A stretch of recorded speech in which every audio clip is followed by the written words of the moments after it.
So fears are growing over the potential exploitation of international students struggling to make ends meet when a cap on working hours is reinstated from July 1. Some students had previously been pushed to accept as little as $12 an hour in cash, the last time their hours were limited.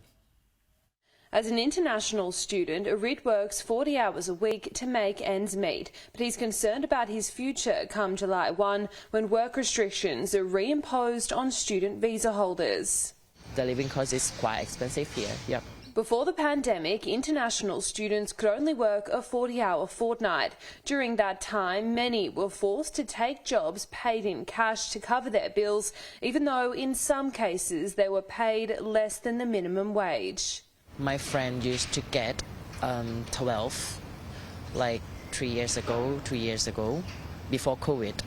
From July 1, restrictions will be reimposed at a lower level, limiting international students to working a 48-hour fortnight. But it's feared the exploitation of overseas students will return as well. Well, look, I have heard of instances of this. Obviously, this is something that we don't encourage. But it's not just the students worried about the change. The hospitality sector claims it'll also exacerbate current labour shortages.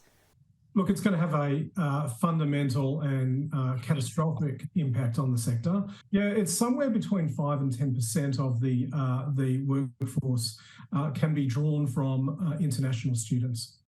A peak international student body raised concern over the new cap at a meeting in Canberra before it was announced in February, but its opposition to the change was overlooked. The federal government argues the working hour cap is designed to ensure students come to Australia primarily to study, not work. But a limit of at least 60 hours a fortnight is viewed by industry and advocates as more reasonable. They should not pay like that, but in fact, they would pay like that because students have no choice. Lucy Gray, Sky News, Brisbane.